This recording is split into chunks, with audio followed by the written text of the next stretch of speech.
So welcome back to this video. मेरा नाम है। आज की वीडियो हम लोग बात करने वाले हैं मैथमेटिक्स के फॉर्मूला के बारे में। पूरा डिस्कशन पूरा कवर कर लेंगे। ये जितने फॉर्मूला अपन ने अभी तक पढ़े हैं उन सबको एकदम अच्छी तरीके से कवर करेंगे और देखेंगे कि कैसा क्या होता है। तो जल्दी चलते हैं आगे इस वीडियो में और एक्सप्लोर करते हैं कि कैसे मैथ्स के फॉर्मूला इतने खास है और कैसे आप इसका यूज़ कर सकते हो। और ये भी देखेंगे कि क्या बारीकियाँ है फॉर्मूले की। तो बिना कोई टाइम वेस्ट किए एग्जाम के लिए प्रिपेयर करते हैं और देखते हैं कि कौन कौन से फॉर्मूला अपन को पढ़ना ज़रूरी है। So let's get started. तो सबसे पहले हम बात करेंगे पार्शियल डिफरेंशिएशन से। तो पार्शियल डिफरेंशिएशन टॉपिक था जिसके अंदर कुछ भी नहीं था। अगर आपके पास कोई बड़ा फंक्शन आता है, जैसे समझ लो x² + y² आता है, और अगर मैं कहूँ कि इस फंक्शन को आपको x के रेस्पेक्ट में पार्शियली डिफरेंशिएट करना है तो आप इसको कुछ इस तरीके से लिखते थे। ये सिंबल वहाँ यूज़ आता था और यहाँ पर जो आंसर आएगा खाली 2x आ जाएगा, y 0 आ जाएगा, क्योंकि जब ये x के रेस्पेक्ट में कर रहा होता है तब ये y को एज अ कांस्टेंट ट्रीट करता है। तो ये है पार्शियल डिफरेंशिएशन, जैसे मैंने आपको एक एग्जाम्पल करके बता दिया है। तो यहाँ पर आप नीचे देख सकते हो कि ये फंक्शन ऑफ दो वेरिएबल दिया हुआ है। जो फंक्शन जो वेरिएबल जिसके ऊपर फंक्शन डिपेंड करता है उसको डिपेंडेंट वेरिएबल्स कहा जाता है, और जो वेरिएबल जिस पे फंक्शन डिपेंड नहीं करता है उसको इंडिपेंडेंट वेरिएबल्स कहा जाता है। जैसे समझ लो x और y वो तो खुद फंक्शन के अंदर है, और मैं बताता हूँ कि जो z है, ठीक है, अब वो z जो है मतलब x और y जो फंक्शंस हैं वो z के ऊपर डिपेंड करता है। x और y जो है वो वेरिएबल वो z पे डिपेंड कर रहे हैं। तो इस केस में वो हो जाएगा z जो होगा वो आपका डिपेंडेंट वेरिएबल हो जाएगा और x और y हो जाएगा जो आपका इंडिपेंडेंट वेरिएबल हो जाएगा। नीचे चलते हैं और देखते हैं पार्शियल डेरिवेटिव। यहाँ पर एक छोटा सा प्रूफ टाइप दिया हुआ है मैंने, जिसके अंदर आप देख सकते हो पार्शियल डेरिवेटिव का एक प्रूफ है x + del(x). अब ये बहुत छोटी चीज़ है और यहाँ लिमिट लगी हुई है। तो आपको बेसिकली क्या करना है, इसको जब अपन सॉल्व करेंगे तो आपका आंसर जो आएगा वो आएगा fx और fy के बराबर।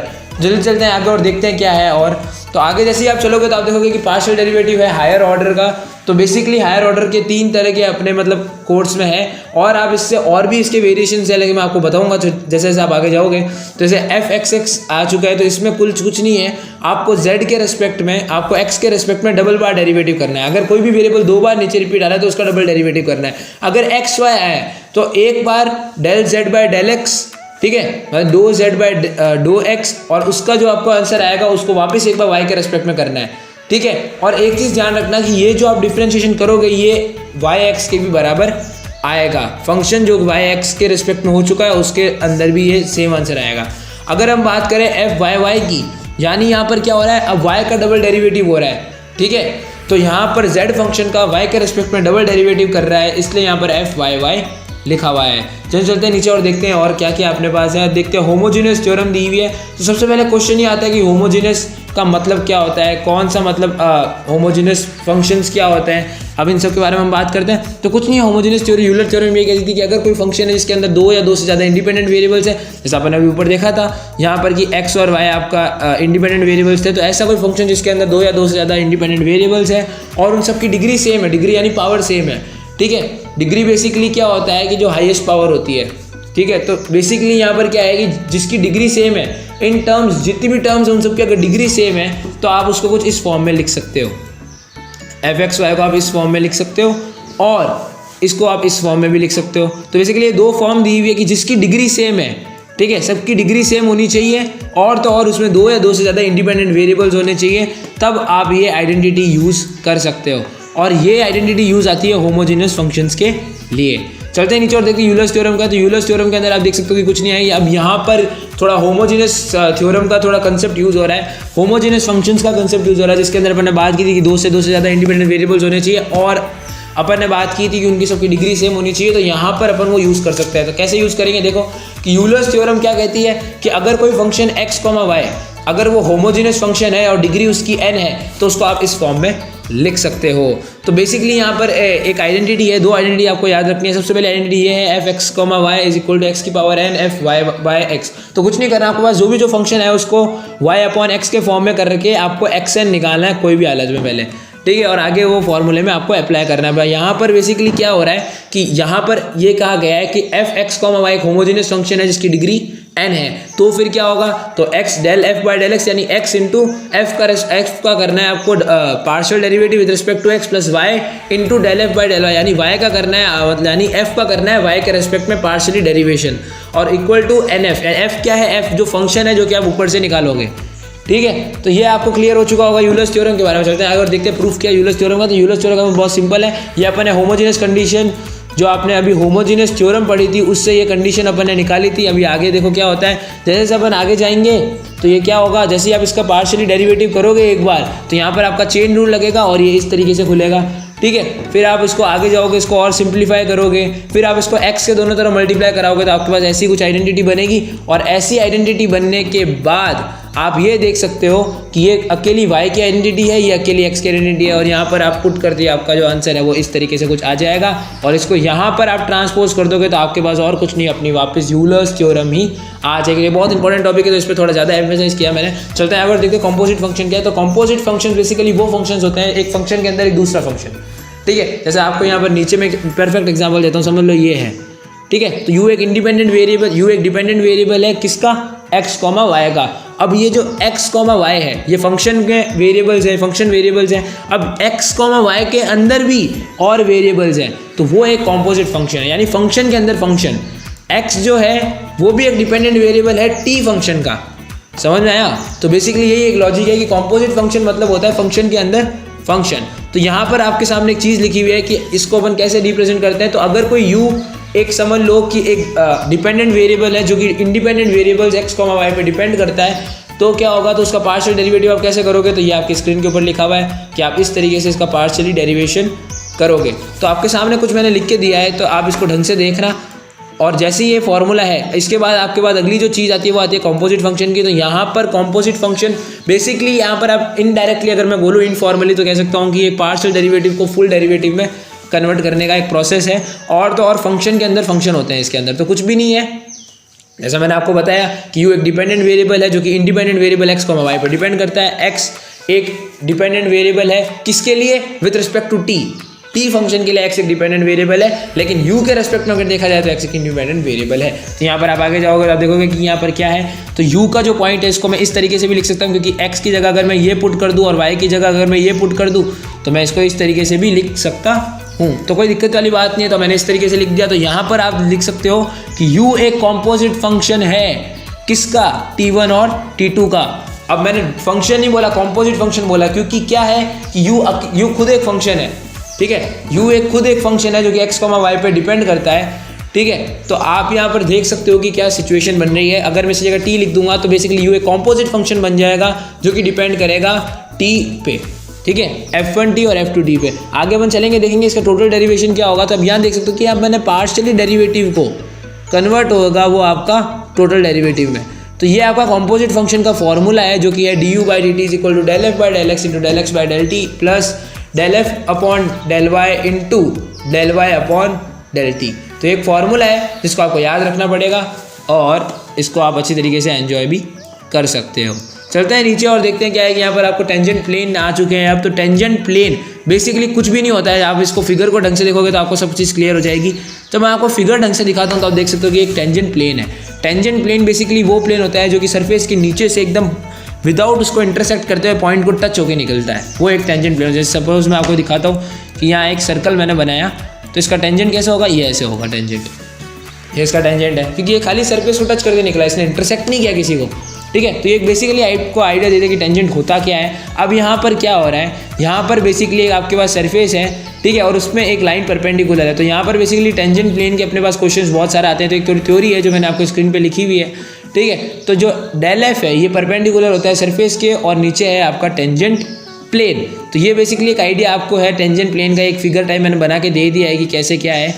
आप चलते हैं अपन आगे और देखते हैं क्या। ये जो है ये आपका सरफेस है, ये जो है मैंने इसको 3 कोऑर्डिनेट्स में लिखा है, ये आपका सरफेस है और नीचे से जो आपको लाइन जाती हुई दिख रही है टेंजेंट प्लेन है जो कि सरफेस को एकदम टच करते हुए नीचे से जा रही है। तो उसके बीच का डिस्टेंस भी आपके सामने लिखा हुआ है r-r0 का।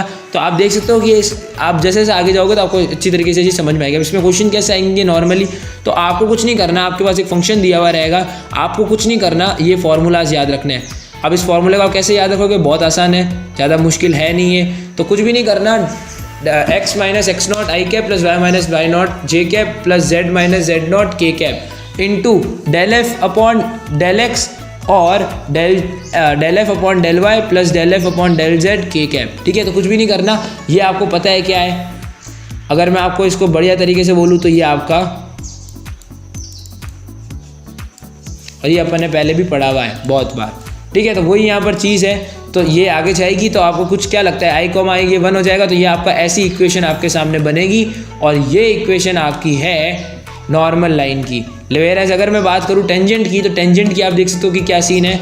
टेंजेंट के अंदर यहाँ पर ऐसी इक्वेशन बनेगी, वापस वही चीज़ होगी सेम, लेकिन यहाँ पर आपकी इक्वेशन ऐसी बनेगी। लेकिन अब उस केस में डिफरेंस क्या हुआ, नॉर्मल लाइन के अंदर हमेशा 90 डिग्री का एंगल बनता है। वेयरएज अगर मैं बात करता हूँ टेंजेंट प्लेन की, तो टेंजेंट प्लेन के अंदर आपका जो एंगल बनता है वो बनता है 0 डिग्री। ठीक है, अब ये क्यों होता है, अब मैं बताता हूँ आपको।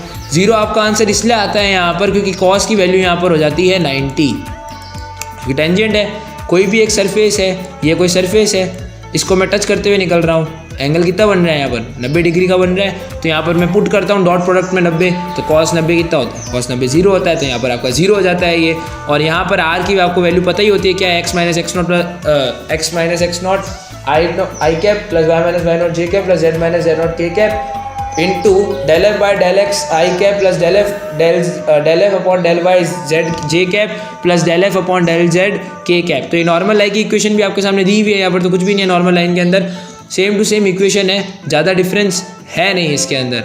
तो आप देख सकते हो कि ये कुछ ऐसी आपके सामने इक्वेशंस बनेगी नॉर्मल और टेंजेंट की, और आपको इस टैक्टिक्स को यूज़ करके, ऐसी इक्वेशंस को यूज़ करके आप ऐसे क्वेश्चंस चुटकियों के अंदर सॉल्व कर सकते हो। बस एक ही फ़र्क है कि आपने जब टेंजेंट के बारे में बात की थी जब ए और बी के बीच में डॉट प्रोडक्ट हुआ था, लेकिन अगर हम नॉर्मल के बारे में बात करते हैं तो यहाँ के बीच में अंदर होगा क्रॉस प्रोडक्ट। तो ये आप लोग ध्यान रखना। चलते हैं अगर देखते हैं कि step for solving tangent questions को सॉल्व करने का क्या स्टेप्स है और क्या अपन प्रोसीजर्स को फॉलो करेंगे अगर अपन को टेंजेंट के क्वेश्चंस को सॉल्व करना है। तो सबसे पहले आपको एफ एक्स वाई और जेड यानी सरफेस का आपको फंक्शन निकालना पड़ेगा, और उसके बाद आपको ये निकालने पड़ेंगे del F upon del x, del F upon del y, del F upon del z. ये निकालने के बाद जैसे हम आगे जाएंगे तो अपन इसके अंदर वैल्यू पुट करेंगे। तो putting the value of p x comma y comma z in this, तो आपके सामने एक फंक्शन है, इसके अंदर अपन इसकी वैल्यू पुट करेंगे, और जैसे ही अपन इसके अंदर इसकी वैल्यू पुट करेंगे तो आपको कुछ इस तरीके से दिखने लग जाएगा। और यहाँ पर ये जो है ये आपको आंसर निकालने के बाद ये पॉइंट्स की वैल्यू पुट करनी है, तो आपके पास X nought Y nought Z nought की वैल्यू आ जाएगी। अब कुछ भी नहीं करना, आपको इस फॉर्मूले के अंदर रखना है और आपका आंसर चुटकियों में आ जाएगा। तो ये आपको क्लियर होना चाहिए। लेकिन अब मैं बात करता हूँ अगर नॉर्मल इक्वेशन हो तो क्या होगा, तो कुछ भी नहीं करना। नॉर्मल के अंदर आपको, या मैं लिखना भूल गया हूँ, लेकिन नॉर्मल के अंदर आपको कुछ भी नहीं करना है। नॉर्मल के अंदर आपको सेम प्रोसीजर फॉलो करना है इस इक्वेशन के साथ, x minus x not upon del F upon del x, y minus Y not upon del F upon del Y, z minus Z not del F upon del z. तो ये आपको ध्यान रखना। चलते हैं मैक्सिमम मिनिमम वन वेरिएबल के अंदर क्या इक्वेशन है। तो यहाँ पर अपन देखो कुछ नहीं बात करेंगे, मैक्सिमम मिनिमम होता कब है पहले ये देखते हैं। तो आपके सामने एक फिगर है, इस फिगर के अंदर आप देख सकते हो कि जब भी ग्राफ एकदम पीक पे पहुंच चुका है तो यहाँ पर आपका ग्लोबल मैक्सिमा होता है, और एकदम जब नीचे पहुंच जाता है ग्राफ वो होता है आपका ग्लोबल मिनिमा। और लोकल मैक्सिमा मिनिमा होते रहते हैं, लेकिन ग्लोबल मिनिमा ग्लोबल मैक्सिमा में डिफरेंस क्या है, ग्लोबल मैक्सिमा यानी सबसे हाईएस्ट वैल्यू फंक्शन की, और ग्लोबल मिनिमा है सबसे लोएस्ट वैल्यू फंक्शन की। तो आप ये देख सकते हो, लेकिन लोकल मैक्सिमा मिनिमा चलते रहते हैं, लेकिन ग्लोबल मैक्सिमा और ग्लोबल मिनिमा हर ग्राफ का हर फंक्शन का एक ही होता है। लोकल मैक्सिमा मिनिमा बहुत सारे हो सकते हैं। चलते हैं नीचे और देखते हैं क्या है कि आपको कुछ भी नहीं करना। पहले आपको देखना है कि del y upon del x करना है आपको कोई भी क्वेश्चन का, और उससे आपको इक्वल टू 0 प्रूव करना है। जैसे आप इक्वल टू 0 प्रूव नहीं मतलब इक्वल टू 0 कर देना, तो आपके पास पॉइंट्स मिल जाएंगे। पॉइंट्स मिलने के बाद आपको इसको वापस डिफरेंशिएट करके चेक करना है कि भाई उसका क्या आंसर आ रहा है। अगर तो उसकी वैल्यू 0 से कम आती है तो आप बिना सोचे समझे वहाँ लिख सकते हो कि वो मैक्सिमा है, और अगर उसकी 0 से ज़्यादा आती है तो आप इसको मिनिमा लिख सकते हो। लेकिन अगर 0 आती है सैडल पॉइंट भी लिख सकते हो। चलते हैं आगे देखते हैं। अगर मैं बात करूं मैक्सिमम मिनिमा 2 वेरिएबल के लिए, तो उसके लिए क्या प्रोसेस है, तो कुछ भी नहीं करना। 2 वेरिएबल अगर है तो उसके लिए बहुत सिंपल प्रोसेस आपको फॉलो करना है। स्टेप फॉर सॉल्विंग ऐसे क्वेश्चन को कैसे सॉल्व करेंगे, तो कुछ भी नहीं है, आपको फंक्शन दिया हुआ है, आपको कुछ नहीं करना। Del F by del X और del F by del Y निकालो और उसको इक्वल टू 0 कर दो। जैसे आप उसको इक्वल टू 0 करोगे तो आपको ए और बी, आपको y और x की वैल्यू मिल जाएगी, और y और x की वैल्यू मिलने के बाद आप उसको आराम से यूज़ कर सकते हो, क्योंकि आपको a, b तो इसके अंदर पुट करना पड़ेगा। तो कुछ स्टेप्स है जिसको आप यूज़ करके सॉल्व कर सकते हो कि आपको कोई फंक्शन दिया हो, आपको del F by del x निकालना है, 0 इक्वल टू करो, y और x की वैल्यू निकालो क्योंकि a और b क्वेश्चन में दिया हुआ होगा, और जैसे ही आपके पास आंसर आए तो आप उसको डबल डेरिवेटिव फिर से करो। एक बार del square F upon del Y, double derivative करो y का, ठीक है, डबल डेरिवेटिव करो f का y के रिस्पेक्ट में और x का f के रिस्पेक्ट में। तो ये आपको देखना है, ठीक है, f का x के रिस्पेक्ट में डबल डेरिवेटिव करना है, और एक बार आपको एक बार क्या कहते हैं del F by del x का भी y के रिस्पेक्ट में करना पड़ेगा, पार्शियली डेरिवेटिव आपको करना पड़ेगा यहाँ पर। अब चलते हैं आगे और देखते हैं क्या आगे क्या मेथड है। जैसे ही आपने ये चीज़ निकाल दी तो ये चीज़ निकालने के बाद आपको क्या करना है, आर एस और टी की वैल्यू निकालनी है, जो कि आपके सामने स्क्रीन में लिखा हुआ है क्या है उनका फॉर्मूला। आर एस टी की वैल्यू निकालने के बाद आपको इस फॉर्मूले में पुट करना है R T minus S square में। अगर तो उसकी वैल्यू 0 से ज़्यादा आती है, ठीक है, तो उसके अंदर दो चीज़ें होगी, या तो अगर आर की वैल्यू 0 से ज़्यादा है तो मिनिमा होगा a, b पे, लेकिन अगर r की वैल्यू कम है 0 से तो वो मैक्सिमा होगा a, b पे। तो ये ध्यान रखना है। अगर लेकिन उसकी अगर R T minus S square की 0 से कम आ गई, मतलब अगर उसकी 0 से कम आ गई वैल्यू, तो उसमें ना तो मैक्सिमा होगा ना मिनिमा होगा, कुछ ज़्यादा देखने की जरूरत आपको है नहीं। लेकिन आगे हम चलते हैं कि अगर वो इक्वल टू 0 आ गया तो क्या होगा। तो इस केस के अंदर थोड़ा डिफरेंट है और थोड़ा डाउटफुल केस है, क्योंकि यहाँ पर ना ही मैक्सिमा है ना मिनिमा है। अब यहाँ पर थोड़ा डाउटफुल केस आपका बन जाएगा। चलते हैं आगे और देखते हैं कि ऐसे क्वेश्चन को अगले मेथड जो कि अपना हेसियन मैट्रिक्स का मेथड है उससे कैसे सॉल्व कर सकते हैं। पहले मेथड में अपने R T minus S square का मेथड लगाया, लेकिन अब अपन चलते हैं लगाते हैं हेसियन मैट्रिक्स का मेथड। और क्या है ये, क्या देखते हैं इसको। तो हेसियन मैट्रिक्स आपके सामने लिखा हुआ आ चुका होगा कि ये आपके सामने एक हेसियन मैट्रिक्स बना हुआ है। तो आपको इन सब की वैल्यू फाइंड आउट करनी पड़ेगी। अगर मैं इजी वे में इस मैट्रिक्स को लिखता हूँ तो मैं इसको यहाँ पर 1 1, इसको याद रखने का तरीका है 1 2 1 3 2 1 2 2 2 3 3 1 3 2 3 3। अब 3 आपका एक्स वाई को 3 आपका जेड को डिपीट करता है, 1 आपका एक्स को करता है और 2 आपका वाई को डिपीट करता है। तो बस आपको उसके हिसाब से यहाँ पर वैल्यू निकालनी है हेसियन मैट्रिक्स की। और चलते हैं आगे। और जैसे आप हेसियन मैट्रिक्स की वैल्यू निकाल देते हो तो आपको 3 चीज़ों की वैल्यू यहाँ पर निकालनी पड़ेगी। सबसे पहले आपको h1 की निकालनी है, जो कि डिटर्मिनेंट है आपका खाली del square F upon del x square, जो कि पहला वाला। और इसका जो आपका आंसर आएगा वो आपको लेके रख लेना है। फिर आपको h2 की वैल्यू निकालनी है, जो कि डिटर्मिनेंट होगा आपका ये वाला। और लास्ट में आपको वैल्यू निकालनी पड़ेगी पूरे के पूरे हेसियन मैट्रिक्स की, जो कि है h3। और फिर आपको कंपेयर करना है, अगर h1 नेगेटिव आया, h2 पॉजिटिव आया और h3 नेगेटिव आया तो वो मैक्सिमा होगा, लेकिन अगर सब पॉजिटिव आ गए तो वो मिनिमा होगा। तो this is the basic thing. चलते हैं अगर देखते हैं क्या है कि cases other than this is considered saddle point. अगर इसके अलग कोई केस आया तो वो सैडल पॉइंट आएगा, ना ही मैक्सिमा होगा ना मिनिमा होगा। लैग्रांजे आ चुकी है, तो लैग्रांजे को ढंग से देखते हैं। लैग्रांजे थ्योरी ऑफ मल्टीप्लायर्स बहुत अच्छी थ्योरी है और इसके अंदर कुछ भी नहीं। आपको सबसे पहले हमेशा इसमें सरफेस का जो इक्वेशन है फाइंड आउट करनी है। फिर आपको एक बाउंड्री कंडीशन दी हुई होगी, जो कि जी एक्स वाई जेड के कुछ आपको इस तरीके से दी हुई होगी है, जैसे मैं आपको स्क्रीन पे बता देता हूँ। ये आपको एक बाउंड्री कंडीशन दी हुई होगी, फिर आपको इसको इसमें कन्वर्ट करना पड़ेगा और फिर आपको इसको जी एक्स वाई जेड में लिखना पड़ेगा। तो ऐसे आपको एक बाउंड्री कंडीशन दी हुई होगी, तो आपको कुछ भी नहीं करना।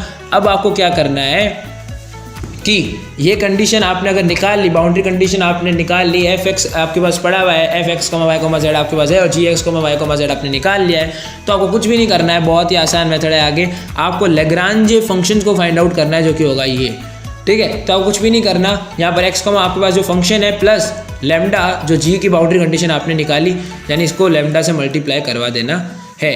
मल्टीप्लाई करवाने के बाद अब अपन आगे चलते हैं, देखते हैं क्या है। फिर आपको एक नेसेसरी कंडीशंस फाइंड आउट करनी है, यानी आपको del F by del x, आपको जब ये आपका फंक्शन पूरा आ जाए तो आपको कुछ भी नहीं करना। डेल क्या कहते हैं, do l by do x आपको फाइंड आउट करना है इक्वल टू 0 करके। यहाँ पर आपको एक्स की वैल्यू मिल जाएगी, फिर आपको ऐसा सेम वाई के साथ करना है और जेड के साथ करना है, आपके पास तीनों की वैल्यू आ जाएगी। फिर आपको लेमडा के रेस्पेक्ट में भी उसका करना है, आपका पार्शियली डेरिवेटिव उसका भी करना है लेमडा के रेस्पेक्ट में। और ये करते करते आपके पास वैल्यूज़ आएगी बहुत सारी, लेकिन आपको कुछ भी नहीं करना, बस आपको वैल्यू निकाल के एक बार थोड़ी देर साइड में रख दो।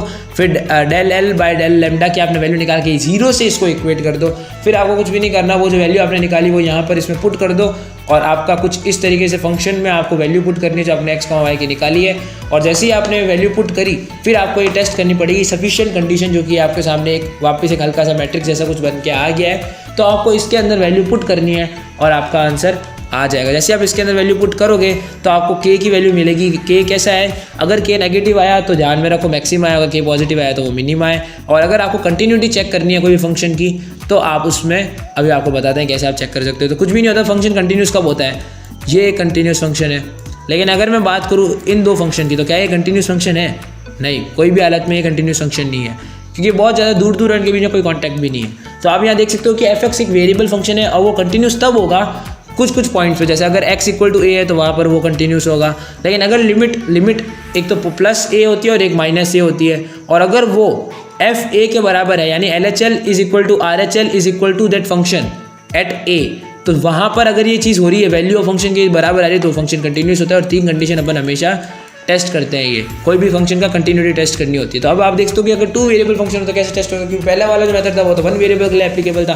चलते हैं देखते हैं 2 वेरिएबल के अंदर क्या होगा। 2 वेरिएबल के अंदर फंक्शन आपका डिफाइंड होता है x0, y0 से, और इसकी लिमिट होती है x, y से x0, y0, और f(x, y) एग्जिस्ट करता है। तो कुछ भी नहीं करना आपको, यहाँ पर इसके अंदर डायरेक्ट वैल्यू पुट कर दो x, y की, x0, y0 वहाँ वैल्यू पुट कर दोगे। तो वैल्यू पुट करने के बाद आपके पास जो केसेस बनेंगे, जो आपके पास आंसर आएगा वो आपके पास आ जाएगा। क्योंकि जैसे आप इस क्वेश्चन में आप एग्जांपल देख सकते हो, यहाँ पर 2 चीज़ें दी हुई थी। तो आपको कुछ भी नहीं करना, x² + 4y के अंदर आपको ये वैल्यू पुट करनी है 1,2 की, और चेक करना है कि ये कंटिन्यूस है या नहीं। तो जैसे आप इसके अंदर 2 पुट करोगे तो आपके पास क्या आएगा, एक तो 9 आ गया आपके पास, और अगर आप 1,2 इसके अंदर पुट कर भी देते हो तो 0 आना चाहिए। लेकिन यहाँ पर अगर पुट करता मैं और मेरे पास अगर 0 आंसर आता और यहाँ पर भी 0 होता तो मैं कहता कंटिन्यूस है। लेकिन यहाँ पर आपका अलग आंसर आया जो कि था 9 1,2 रखने पे, और यहाँ पर आपके पास फंक्शन ही 1,2 का रखो, यहाँ 1,2 रखा ही नहीं तो यहाँ 0 आ गया। तो ये दोनों मैच ही नहीं हो रहे, तो कंटिन्यूस है ही नहीं। चलते हैं आगे देखते हैं गामा फंक्शंस क्या है। गामा फंक्शंस आपके सामने दिए हुए हैं कि इम्प्रॉपर इंटीग्रल है, जो कि आपके फॉर्म होता है आपके n गामा फॉर्म के अंदर लिखा जाता है, जो कि आपका होता है 0 to ∞ e की पावर -x, x की पावर n-1 dx। तो आपके सामने गामा फंक्शन का एक बेसिक फॉर्मेट दिया हुआ है। आगे चलते देखते हैं कि भाई गामा फंक्शन के अंदर दो फंक्शन है, जैसे n+1 gamma n+1 = n gamma n। तो यहाँ पर आपका एक और है n+1 का गामा, जो कि होता है n, और स्टैंडर्ड इंटीग्रल अगर देखा जाए तो 0 to ∞ e की पावर -ax, x की पावर n-1 dx, जो कि होता है n गामा अपॉन an। जैसे मैं नीचे चलते हो देखते हैं 1/2 का अगर गामा निकालते हैं तो जो कि होता है आपका √π। और अगर आगे चलते हैं तो आप देखते हो 0 to π/2 sin m θ cos n θ को आप कैसे लिख सकते हो, gamma of m+1/2 gamma of n+1/2 upon 2 into, ये ध्यान रखना है क्रिटिकल है, 2 लिखना बहुत लोग भूल जाते हैं, 2 इंटू m+n+2 अपॉन 2। चलते हैं आगे और देखते हैं कि अगर आपके पास कभी ऐसी सिचुएशन बनती है, जैसे सपोज आपके सामने कुछ ऐसी सिचुएशन बनी, तो आपको आप इस रूप में भी उसको लिख सकते हो। तो आपके सामने एक बेसिक है, आपके सामने सारे फॉर्मूला लिस्ट है कि आप कैसे आपको क्या चीज़ करनी है। अब अगर आपके सामने ऐसा क्वेश्चन आता है तो इसका आंसर बिना सोचे समझे आप लिख सकते हो √π/2, क्योंकि आप इसको t मानोगे, फिर आप उसको सॉल्व करोगे तो आपका आंसर फाइनली जो आंसर आएगा वो आपका ये आंसर आएगा। चलते हैं बीटा फंक्शन में। बीटा फंक्शन में क्या है, बीटा फंक्शन के अंदर कुछ भी नहीं, आपके पास एक वापस एक इंटीग्रल दिया हुआ, वहाँ पर 0 to ∞ 0 to 1 है, x की पावर m-1 1 - x की पावर n-1। तो आपके सामने एक बीटा फंक्शन दिया हुआ है वेयर n और m दोनों 0 से बड़े। प्रॉपर्टीज़ क्या क्या लगेगी, एक तो आप इसको रिवर्स भी कर दोगे तो अभी इक्वल होगा। फिर आप देख सकते हो कि इसको कि बीटा फंक्शन आपको निकालने का कैसे तरीका, अगर 2 बार हो, 0 to π/2 लिमिट हो, और साइन 2m-1 और cos 2n-1 हो, फिर m और n एक इंटीजर्स हैं, वहाँ पर अगर ये हो तो आपको इसको बीटा m, n में लिख सकते हो। रिलेशन क्या है बीटा और गामा फंक्शंस के अंदर, तो कुछ भी नहीं है, beta m, n = gamma of m और gamma of n upon gamma of m+n। तो आपके सामने छोटा सा फॉर्मूला दिया हुआ है, ये जो है ये इंपॉर्टेंट प्रॉपर्टी है, इसके ऊपर बहुत सारे प्रूफ के क्वेश्चन भी आते हैं जो आपके सामने दी हुई है। तो यहाँ पर कुछ भी नहीं, beta of m, n = beta of m+1, n plus beta of m, n+1। तो आपके सामने ये आंसर आ चुका है। आगे चलते हैं देखते हैं क्या सीरीज़ है। आगे जाके देखेंगे तो आपको देखेंगे बीटा m, n दिया हुआ है, और यहाँ पर 0 to ∞ x की पावर m-1 अपॉन 1 + x की पावर m+1 dx। तो ये एक फॉर्मूला दिया हुआ है बीटा फंक्शन का, जो कि आप आगे यूज़ कर सकते हो अपने क्वेश्चन के अंदर। चलते हैं आगे देखते हैं डबल इंटीग्रेशन क्या होता है। डबल इंटीग्रेशन कुछ भी नहीं होता, अगर आप सिंगल इंटीग्रेशन का सक्सेसिव वापस इंटीग्रेशन करते हो तो वो डबल इंटीग्रेशन बदल जाता है। सिंगल इंटीग्रल, डबल इंटीग्रल, उनके बीच का सक्सेसिव सिंगल इंटीग्रेशन बनता है आपका डबल इंटीग्रेशन। चलते हैं आगे देखते हैं डबल इंटीग्रेशन में भी आपके अगर 2 केसेस है, सबसे पहले अगर उसकी लिमिट कांस्टेंट हो और दूसरा उसकी लिमिट अगर वेरिएबल हो, और तीसरा जिसमें अगर एक वेरिएबल हो और एक लिमिट कांस्टेंट हो। तो यहाँ पर पहले हम बात करेंगे वो जिसमें दोनों लिमिट कांस्टेंट हो, तो उसके अंदर बिना सोचे समझे आपको ये करना है कि अंदर वाली लिमिट को y की लिमिट ले लेना है और बाहर की लिमिट को अपन को x की लिमिट ले लेना है, ठीक है। और यहाँ पर अगर मैं बात करूँ केस 2 के अंदर, तो यहाँ पर क्या होगा, अगर कोई भी आपको वेरिएबल अंदर दिख रहा है, सपोज आपको यहाँ पर इस जगह में आपको अगर x का फंक्शन दिखता तो अंदर वाली जो लिमिट होती वो चेंज हो जाती, फिर अंदर वाली लिमिट आपकी x की लिमिट आती और बाहर वाली लिमिट आपके, मतलब आप कह सकते हो कि आपकी जो अंदर वाली लिमिट थी वो आपकी फिर आती y की लिमिट और फिर बाहर वाली लिमिट आती x की। तो आप ये ध्यान रख सकते हो। लेकिन यहाँ पर थोड़ा केस उल्टा है, और इसलिए यहाँ पर क्या होगा, यहाँ पर आपकी जो अंदर वाली लिमिट है वो y की है और बाहर वाली आपकी जो लिमिट है, नहीं मतलब अंदर वाली लिमिट आपकी x की और बाहर वाली लिमिट जो है y की है, क्योंकि यहाँ पर y का फंक्शन दिया हुआ है, तो जिसका फंक्शन दिया हुआ होता है उसके ऑपोजिट वाले की हमेशा लिमिट होती है। तो ये आप ध्यान रखना। और यहाँ पर आप इसको जब कन्वर्ट करते हो चेंज ऑफ ऑर्डर में, जिसमें आपको इसकी हॉरिजॉन्टल को आपने वर्टिकल स्ट्रिप में कन्वर्ट किया है, तो उस केस में लिमिट चेंज हो जाती है। जो x की लिमिट होती है वो y की बन जाती है, जो y की है वो x की लिमिट बन जाती है। तो ये आपको थोड़ा बहुत ध्यान रखना है और इसको अच्छी तरीके से देख के समझ के एग्ज़ाम में लिख के आना है। अब हम बात करते हैं हमारी आगे चीज़ के बारे में जो कि बहुत ज़्यादा इंपॉर्टेंट आप लोगों के लिए, तो वो आपकी चीज़ में खोल देता हूँ आपके सामने, जो कि है बहुत ही आसान सी चेंज ऑफ ऑर्डर। इसमें बहुत लोग कंफ्यूज होते हैं। चेंज ऑफ ऑर्डर में कुछ भी नहीं करना होता, एक सिंपल सा हमेशा रूल याद रखो चेंज ऑफ ऑर्डर में। एक्चुअली इसकी हिस्ट्री ऐसी थी कि चेंज ऑफ ऑर्डर इसलिए बनाया गया क्योंकि थोड़ा डायरेक्ट इंटीग्रेशन वगैरह कोई चीज़ का पॉसिबल था नहीं। जैसे ये कि आपके सामने इंटीग्रेशन आप इसका नहीं कर सकते हैं, और आप इसका, मैं आपको एक और एग्जाम्पल देता हूँ, 1/log y का आप इंटीग्रेशन नहीं कर सकते डायरेक्टली। तो ऐसी चीज़ को सॉल्व करने के लिए अपने बनाया चेंज ऑफ ऑर्डर। और चेंज ऑफ ऑर्डर में बेसिकली आप उसकी आप वर्टिकल स्ट्रिप को हॉरिजॉन्टल में बदल देते हो, हॉरिजॉन्टल की वर्टिकल में बदल देते हो, होता कुछ नहीं है। जब आप पहले चेंज ऑर्डर नहीं कर रहे होते तो आपके पास कुछ ऐसा फंक्शन दिया हुआ तो ज़रूरी नहीं है ये आपका अंदर का जिसका वो लिमिट है वो चेंज हो सकता है। अगर ऐसा आपको कुछ दिया हुआ है इंटीग्रेशन, यहाँ पर कुछ भी आपको इंटीग्रेशन में दिया हुआ है, उसको अगर आप कन्वर्ट करके ऐसे कर देते हो, यानी y की लिमिट बाहर लग जाएगी, x के अंदर लग जाएगी, तो वो आपका चेंज ऑफ ऑर्डर कहलाएगा। यानी वर्टिकल स्ट्रिप को अगर हॉरिजॉन्टल में बदलते हो तो वो आपकी चेंज ऑफ ऑर्डर कहलाती है। ताइयो भी आपको समझ में आ चुका होगा, जैसे आपके पहले सामने इक्वेशन भी लिख दी है कि x, y का एक फंक्शन है और उसका आपने, आप देखते हो अंदर y की लिमिट थी जो कि x का फंक्शन था, और y और बाहर जो थी वो आपकी x की लिमिट थी, उसको आपने रिवर्स कर दिया, बाय y की आ गई, अंदर x की लिमिट आ गई। तो ऐसे केसेस के अंदर ये जो प्रोसेस हुआ इसको चेंज ऑफ ऑर्डर कहते हैं, और यहाँ पर मैं ये चीज़ बदलेगी। ठीक है, ये क्रिटिकल है। dx dy को आप कन्वर्ट करके dy dx के अंदर भी कन्वर्ट करोगे। आगे चलते देखिए डबल इंटीग्रेशन पोलर कोऑर्डिनेट्स का कैसे होता है। पोलर कोऑर्डिनेट्स का डबल इंटीग्रेशन बहुत आसान है, वैसे कुछ याद ज़्यादा नहीं रखना। आपको ये ध्यान रखना है कि जहाँ पर आपको x दिखेगा वो r cos थीटा लिखना है, और जब y दिखेगा वो r sin थीटा लिखना है, dx dy को r d थीटा dr लिखना है। और यहाँ पर जो लिमिट लगेगी, ठीक है, जैसे अगर ये ऐसा कुछ बनेगा तो यहाँ पर r1 से r2 की लिमिट लगेगी और ये थीटा का फंक्शन होगा हमेशा, और बाहर आपका हमेशा θ1 से θ2 लिमिट लगेगी और अंदर r dr d थीटा लगेगा। तो ये आपको क्लियर होनी चाहिए चीज़ें। तो यहाँ पर कुछ भी नहीं है, कार्टेशियन को पोलर में कन्वर्ट करने का मेथड ऐसे और कुछ भी नहीं है। नीचे चलते देखते हैं, ये आपके सामने जनरल फॉर्मेट है पोलर फॉर्मेट का। अब पोलर कोऑर्डिनेट्स का बेसिक चीज़ है, परपेंडिकुलर इनिशियल लाइन होती है, 0,0 को पोल कहते हैं, ये r होता है डिस्टेंस बिटवीन यहाँ पर जो सरफेस है उसके बीच का, और ये वाले पॉइंट को r, थीटा, और ये थीटा का एंगल बनाता है।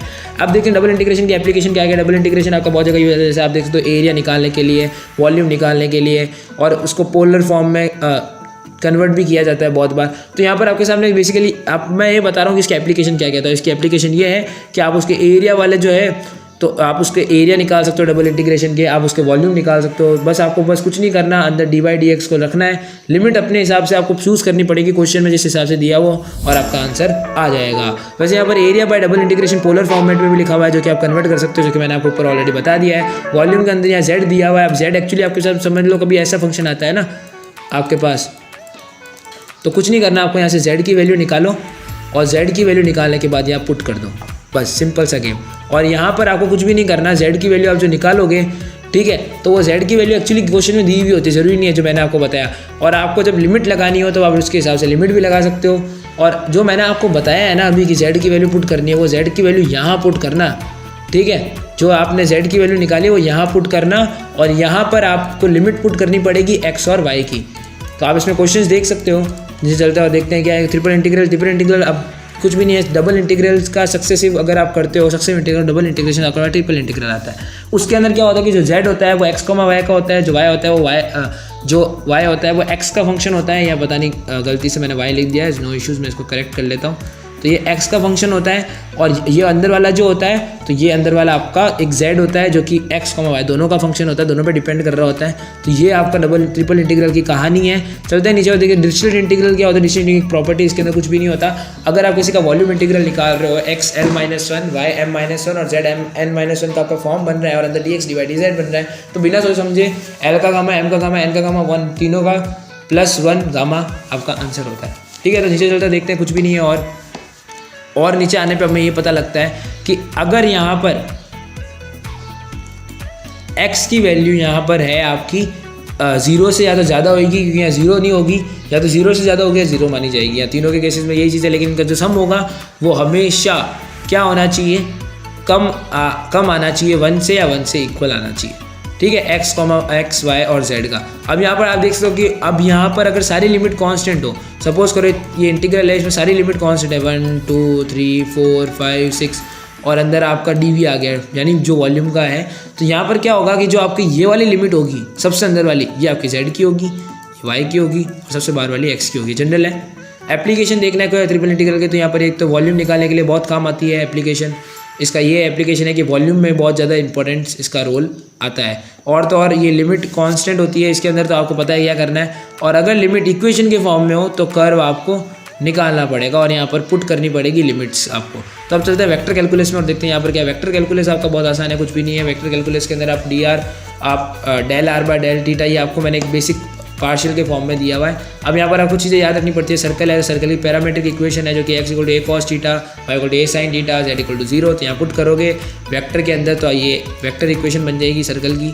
नीचे चलते हैं, देखते हैं पैराबोला की आपको इक्वेशन पता है, AT² और 2AT आपके सामने दी हुई है। यहाँ पर आपकी ये ऐसी बन जाएगी क्योंकि AT² आपके x की वैल्यू तो i कैप आई, और यहाँ पर y की वैल्यू आपकी ये है तो j कैप आ जाएगा। एस्ट्रॉइड के अंदर कुछ भी नहीं है, x की वैल्यू a3 थीटा हो जाती है, y की वैल्यू a sin थीटा हो जाती है, a sin3 थीटा हो जाती है। तो यहाँ पर वापस इसके अंदर पुट करेंगे 2/3, x की वैल्यू 2/3, y की वैल्यू 2/3 इक्वल टू a की वैल्यू 2/3 में वैल्यू पुट करने पर आपको वापस a की वैल्यू 2/3 रहेगा, जो कि वेरिफिकेशन है कि ये एस्ट्रॉइड की पैरामीट्रिक इक्वेशन है।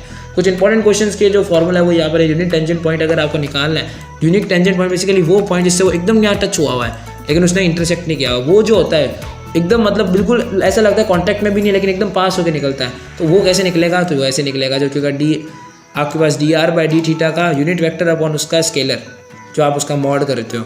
तो यहाँ पर आगे चलते हैं वेलोसिटी एक्सेलरेशन का बात आती है। वेलोसिटी आपको पता है कि डिस्टेंस का टाइम के रेस्पेक्ट में एक बार डिफरेंशिएशन करते हैं, वेलोसिटी आती है, 2 बार करते हैं, एक्सेलरेशन आता है। चलते हैं डॉट और क्रॉस के बारे में बात करते हैं। डॉट और क्रॉस आपको पता है क्या होता है, कुछ भी नहीं है। ए की a1 a2 a3 जितनी भी ए का जो वेक्टर है ai + bj + ck। और सिमिलरली अगर बी की वैल्यू बात करी जाए तो मैं अगर यहाँ पर a1 a2 a3 लिख देता हूँ, और बी के केस में यहाँ पर b1 i cap + b2 j cap + b3 k cap. तो यहाँ पर 2 वेक्टर मैंने लिख दिए हैं ए और बी के, तो यहाँ वैल्यू बस पुट करनी है। k के नीचे सारे z वाला आएंगे, j के नीचे y वाला आएंगे, i के नीचे x वाला आएंगे। अब आता है डिफरेंशियल ऑपरेटर आपका। ये बेसिकली क्या काम आता है, एक तो ग्रेडियंट और स्केलर फील्ड निकालने के लिए, डाइवर्जेंस निकालने के लिए। ग्रेडियंट और स्केलर फील्ड निकालने के लिए यानी वेक्टर फील्ड का डायरेक्शन के अंदर क्या चेंज हो रहा है, उस डायरेक्शन में क्या चेंज हो रहा है, तो वो आपका ग्रेडियंट निकलता है जो कि होता है ग्रेड ऑफ f। तो कुछ भी नहीं करना, जो आपका डेल f है, ठीक है, डेल f के साथ इसका मल्टीप्लिकेशन हो जाएगा। तो अंदर ये कुछ इस तरीके से बन जाएंगे जो कि आप नीचे इक्वेशन में देख भी सकते हो कैसे बन रहे हैं। तो ये आप इसका देख सकते हो कि ये ग्रेडियंट डिफरेंशियल ऑपरेटर है जो कि ग्रेडियंट वगैरह निकालने के लिए काम आता है। नीचे चलते देखते हैं डायरेक्शनल डेरिवेटिव में दिया हुआ है। डायरेक्शनल डेरिवेटिव कैसे निकलता है, कोई भी चीज़ का del F by del x एक डायरेक्शनल डेरिवेटिव है।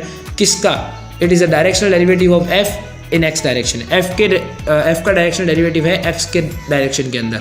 और अगर आपको मैक्सिमम डायरेक्शनल डेरिवेटिव निकालना है तो ग्रेडियंट एफ का मैक्स कर दो, ठीक है, minus of gradient of F का आपने वो मैक्सिमम करते ही आपके पास आंसर आ जाएगा। नीचे चलता देखते हैं एंगल बिटवीन टू सर्फेसेस यहाँ दिया हुआ है। एंगल बिटवीन टू सर्फेस, ये सॉरी माइनस नहीं होगा प्लस होगा। चलते हैं नीचे देखते हैं एंगल बिटवीन टू सर्फेस। तो यहाँ पर क्या है, एंगल बिटवीन 2 सर्फेस के बीच का एंगल निकालना जो कि होता है cos थीटा। वो कैसे निकलेगा, ग्रेडियंट f1 का ग्रेडियंट f2 का अपॉन उसका दोनों का स्केलर प्रोडक्ट। यहाँ पर करते आपका आंसर आ जाएगा। लेकिन इस चीज़ में ध्यान रखना कि कभी भी अगर इसका आंसर 0 आता है इस चीज़ का तो ये देना। और तो क्योंकि आपको पता है कि a.b कितना होता है, वो होता है AB cos थीटा, और थीटा यहाँ पर 0 तब होता है जब यहाँ पर 90 डिग्री होता है। तो ये ऑर्थोगोनल का मतलब ये इस तरीके से निकला है। और यहाँ आप देख सकते हो कि ये पूरी चीज़ आपको मैंने बता दी है। नीचे चलेंगे तो ये कुछ एक चीज़ ध्यान रखना कि del r upon do x = x upon r होता है, और del x upon del y जो होता है ये आपका y अपॉन r होता है, और del r by del z आपका z अपॉन r। डाइवर्जेंस और कर्ल निकालने चीज़ की तो बहुत आसान है। फंक्शन दिया हुआ है डाइवर्जेंस निकालने के लिए, तो उसका डॉट प्रोडक्ट करना है f के साथ, और अगर कर्ल निकालना है तो उसका क्रॉस प्रोडक्ट करना है। चलते हैं नीचे और देखते हैं स्केलर प्रोडक्ट क्या है। तो जिसका आपने कर्ल निकाला है वो फंक्शन अगर आप निकाल लेते हो और उसका निकालने के बाद आप ग्रेडियंट ऑफ फाई निकाल देते हो, तो जो फाई निकलेगा आपका वो आपका स्केलर पोटेंशियल होता है। अब यहाँ कुछ इंपॉर्टेंट रिलेशन है तो ये आप पढ़ लेना, आपको समझ में आ जाएगा। एक्चुअली सिंपल प्रूफ है और कुछ भी नहीं है। चलते हैं और आगे और देखते हैं कि क्या सीन है। तो अगर आप बात करूँ मैं इंटीग्रेशन वेक्टर का, आप इंटीग्रेशन कैसे करते हो, तो ये बहुत सिंपल है। अगर आप इंटीग्रेशन कोई वेक्टर का निकालना है तो वो डिफरेंशिएशन का इन्वर्स है। अगर आप डिफरेंशिएशन का इन्वर्स करते हो तो आपके पास इंटीग्रेशन आ जाएगा कोई भी वेक्टर का। तो बस बहुत आसान है इंटीग्रेशन निकालना। और यहाँ पर अगर डिफाइनेट 2 तरह के होते हैं, तो सबसे पहले अगर आप उसका इनडिफाइनेट में करते हो तो आपको लिमिट्स लगाने की जरूरत नहीं, लेकिन अगर आप उसका डिफाइनेट करते हो तो आपको लिमिट्स लगानी पड़ेगी, और उसके हिसाब से अकॉर्डिंग आपका आंसर आ जाएगा। लाइन इंटीग्रल कुछ भी होता है, एक लाइन के अलॉन्ग, एक कर्व के अलॉन्ग जो भी इंटीग्रल होता है f.dr से वो रिप्रेजेंट होता है, तो ये लाइन इंटीग्रल होता है। कार्टेशियन फॉर्म के अंदर इसको आप इस तरीके से लिखते हो f1 dx, क्योंकि dr आपको पता है कि क्या होता है, dr आपका dx i के प्लस dy j के प्लस dz k कैप होता है। तो बस इस तरीके से आपका आंसर निकल जाएगा। पैरामीट्रिक फॉर्म आपका बहुत आसान है, यहाँ पर बस t आ जाएगा, dr का t के रेस्पेक्ट में भी होगा, डॉट t आ जाएगा यहाँ पर, तो पैरामीट्रिक फॉर्म हो गया। आगे चलते हैं circulation of work done by forces के। सर्कुलेशन बेसिकली अगर कोई सर्कुलर कर्व के अलोंग इंटीग्रेशन हो रहा है, circular work done by force निकालना, total work equal to F dot D R, line integral हो जाएगा। उसका एफ एक कंजर्वेटिव है, अगर आप इक्वल टू ग्रेड एफ है तो यहाँ पर डेल जो एफ है आपका जो फाई है, ग्रेड फाई है, तो यहाँ जो फाई है आपका वो आपका स्केलर पोटेंशियल हो जाएगा। सरफेस इंटीग्रल निकालना बहुत आसान है, डबल इंटीग्रल सरफेस इंटीग्रल निकालना बहुत आसान है, कुछ भी नहीं करना आपको। सरफेस इंटीग्रल में यहाँ पर f dot n cap dot d s हो जाएगा और यहाँ पर सरफेस इंटीग्रल लग जाएगा। इंटीग्रेशन सरफेस के अलॉन्ग निकालना है तो ये आपके सामने ऐसे कुछ फॉर्मूले लगेंगे। कार्टेशियन फॉर्म के अंदर बेसिकली क्या होता है, कार्टेशियन फॉर्म आपको एक फंक्शन की वैल्यू दे दी मैंने, अब इसका आप अगर डी एस निकालते हो तो यहाँ पर ये F1 एक आई के साथ था, तो इसकी जो दूसरी है तो कौन से बच गए, किस सरफेस पे होगा, ये वाई और जेड के होगा। यहाँ पर आपका जे जो है वो वाई की तरफ है, तो यहाँ पर आपका बचा क्या जेड और एक्स, तो वो सरफेस पे होगा। तो यहाँ पर इसलिए ये चीज़ ऐसे लिखी हुई है, तो आपके सामने फॉर्मूला भी क्लियर आ चुका है। वॉल्यूम इंटीग्रल निकाला बहुत आसान है, खाली वी निकालना है। तो यहाँ पर आप इसको मैं इस तरीके से भी लिख सकता हूँ, तो ये गलत नहीं होगा कि आप वॉल्यूम इंटीग्रल निकाल रहे हो कोई चीज़ का, ठीक है। तो चलते हैं नीचे और देखते हैं क्या है। एप्लीकेशन इसकी 3 है, गॉस, ग्रीन स्टॉक और गॉस। ग्रीन में देखते हैं क्या, ग्रीन के अंदर अगर आप लाइन को सरफेस में बदलते हो, लाइन इंटीग्रल को सरफेस इंटीग्रल में कन्वर्ट करते हो, तो आप वो ग्रीन थ्योरम का यूज़ कर रहे हो और इसके अंदर आपका कुछ ऐसा फॉर्मेट होता है, आपको सामने लाइन इंटीग्रल इस फॉर्म में लाना पड़ेगा या दिया हुआ होगा, वहाँ से आपको पी और क्यू आइडेंटिफाई करना है और यहाँ पर पुट करना है और आपका आंसर आ जाएगा। और लिमिट भी आपको पता लगानी पड़ेगी कि क्या से क्या होगी, वो आपको क्वेश्चन देखते पता लग जाएगा। बेसिकली लाइन को सरफेस में बदलता है, स्टोक्स थ्योरम जो है ये भी लाइन को सरफेस में बदलता है, लेकिन यहाँ पर थोड़ा डिफरेंस है क्योंकि यहाँ पर अपन कर्ल एफ के बारे में यूज़ कर रहे हैं और वापस अपन ने ये टेंजेंट वेक्टर का यूज़ किया है। नीचे चलते देखिए गॉस डाइवर्जेंस थ्योरम क्या है। गॉस डाइवर्जेंस थ्योरम आपका सरफेस इंटीग्रल को वॉल्यूम इंटीग्रल में कन्वर्ट करने का काम करती है। इसमें कुछ भी नहीं निकालना होता, आपको बस डाइवर्जेंट एफ निकालना है और डाइवर्जेंट एफ निकालते ही आपका काम हो जाएगा। पहले आपको यहाँ से एफ आइडेंटिफाई करो और डाइवर्जेंट एफ निकालो। आप बताओ आपका सॉलिड और रेवोल्यूशन निकालना है तो कुछ भी नहीं है, कोई कर्व है, अगर उसको मैं यहाँ पर घुमाता हूँ तो कैसा लगेगा, तो वो कुछ इस तरीके से दिखेगा जो आपको इस स्क्रीन पे दिख भी रहा होगा। तो यहाँ पर अगर कोई स्ट्रेट लाइन या कर्व को आप घुमाते हो तो आपका एक कर्व टाइप कुछ ऐसा एक फिगर टाइप बनता है। तो अगर आप इसका वॉल्यूम निकाल रहे हो तो वो solid of revolution of volume हो जाता है और अगर इसका सरफेस एरिया निकाल solid of revolution of surface area हो जाता है, जो आपके सामने स्क्रीन पे लिखा हुआ है। तो ये वॉल्यूम है, उसके रोटेशन के हिसाब से अगर एक्स के अलॉन्ग करता है तो ये होगा, वाई के अलॉन्ग रोटेशन करेगा तो ये होगा। लेकिन अगर मैं बात करता हूँ कि डिस्क एरिया की जो एरिया है इसका क्या होगा, तो वो पाई आर स्क्वायर होगा, ये आपका रेडियस हो जाएगा। और यहाँ पर आपका रिंग का एरिया निकालना है पूरी की, इसकी कॉर्नर की रिंग है तो कुछ भी नहीं है, आउटर का रेडियस माइनस इनर का रेडियस कर देंगे, उसका स्क्वायर करके आउटर रेडियस का स्क्वायर माइनस इनर रेडियस का स्क्वायर इंटू पाई करेंगे तो आपके पास रिंग का एरिया आ जाएगा, जो कि बहुत इंपॉर्टेंट है। बात करते हैं वॉल्यूम सॉलिड रिवोल्यूशन की। फॉर्मूला है कुछ एक्स एक्सिस के अलॉन्ग है तो x1 से x2 पाई वाई स्क्वायर डी एक्स हो जाएगा, वाई क्या है तो y1 से y2 वो एक्स पाई एक्स स्क्वायर डी वाई हो जाएगा। तो वह सरफेस एरिया दिया हुआ है सॉलिड का, तो कुछ भी नहीं है, आपके सामने फॉर्मूला x1 से x2 2 पाई वाई अंडर रूट में 1 plus d Y by d x का होल स्क्वायर डी एक्स। वो चीज़ ध्यान रखनी है कि जिसके अलॉन्ग है वो ज़्यादा बार आएगा, वाई खाली देख सकते हो कि यहाँ पर x कितनी बार आ चुका है, ठीक है,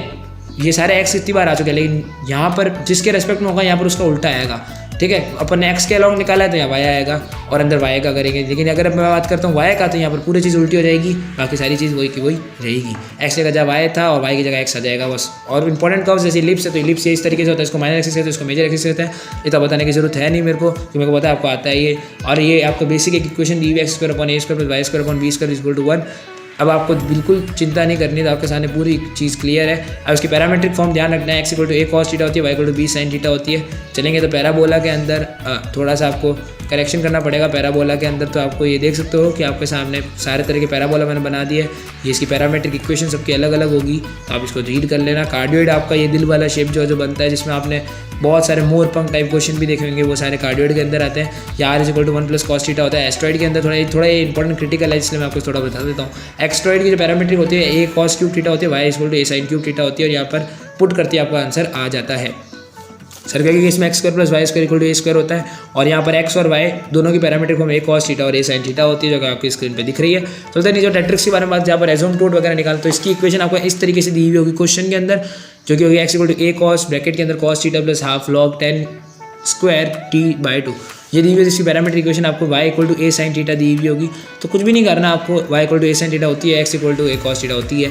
तो यहाँ पर आप इसका जब करोगे dy बाई dt तो आपके पास ए कॉस थीटा आएगी, तो ये आपको आराम से मदद करेगी। और यहाँ पर आप इसका सरफेस निकालोगे तो इसका फॉर्मूला अंडर रूट में D X upon D T का whole square D Y by D T का होल स्क्वायर होगा, और यहाँ पर वॉल्यूम निकालोगे तो pi Y square D X upon D T into D T 0 to pi by 2 और 2, क्योंकि ये पैरामीट्रिक फॉर्म में है। चलते हैं फूरियर सीरीज़ के बारे में, जो कि आपको पहले भी मैं वीडियो एक बता चुका हूँ फूरियर के बारे में। तो सिंपल है, फूरियर वाली सीरीज़ आपका एक पूरी सीरीज़ होती है जो कि एक पर्टिकुलर फॉर्मेट को फॉलो करते हुए सीरीज़ कहलाती है। कुछ यहाँ पर कुछ फंक्शंस दिए हुए इंटीग्रल प्रॉपर्टीज़ के, आपको अगर आई टैब आ रहा है वहाँ पर क्लिक करके आप उसमें फूरियर सीरीज़ की वीडियो देख सकते हो, जिसमें मैंने फूरियर के बारे में एकदम डिटेल में एक्सप्लेन किया। तो अभी आपको इवन ऑड का कंसेप्ट बता देता हूँ। अगर कोई कंसेप्ट इवन हो, कोई फंक्शन, जैसे अगर मैं बात करता हूँ कॉस एक्स की, तो एक इवन फंक्शन है और साइन एक्स एक ऑड फंक्शन है, ठीक है। तो अगर कोई इवन फंक्शन होता है तो उसका अगर आप इंटीग्रेशन करते हो इवन फंक्शन का, और आपकी लिमिट समझ लो -पाई से पाई लगी हुई है, और अंदर आप किसी का इवन फंक्शन का आप इंटीग्रेशन कर रहे हो, ठीक है, तो कुछ नहीं होगा। लेकिन अगर आप ऑड का फंक्शन का इंटीग्रेशन करते हो, अगर आप ऑड का फंक्शन का इंटीग्रेशन करते हो तो आपका आंसर डायरेक्ट 0 आ जाएगा, कोई टेंशन वाली बात नहीं है।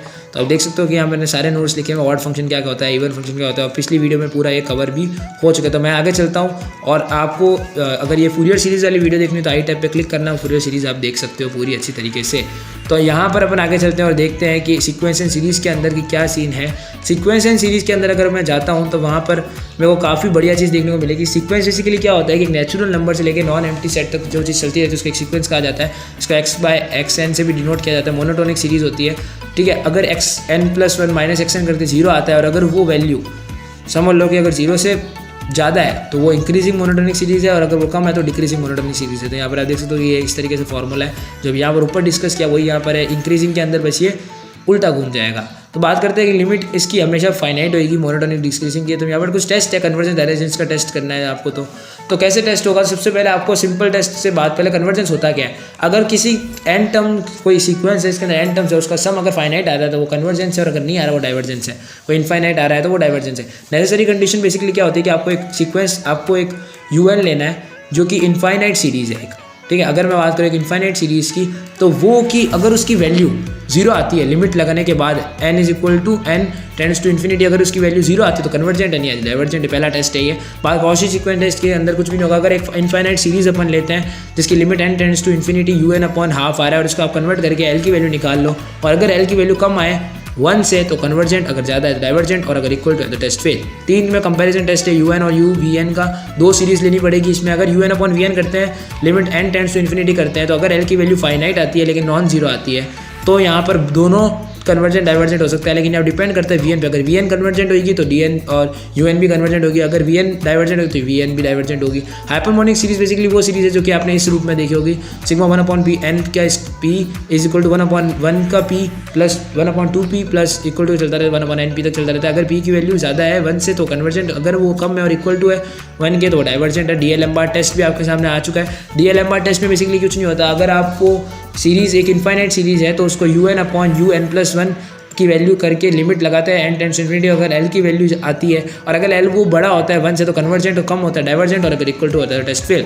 आपके सामने रेबीज टेस्ट दिया हुआ है, ये खाली DL-M-bar टेस्ट फेल होता है तभी काम आता है, जो कि होता है UN/UN+1 -1 करके। यहाँ पर l की वैल्यू अगर ज़्यादा आती है 1 से तो कन्वर्जेंट, और कम आती है डाइवर्जेंट, और इक्वल टू होता है टेस्ट फेल।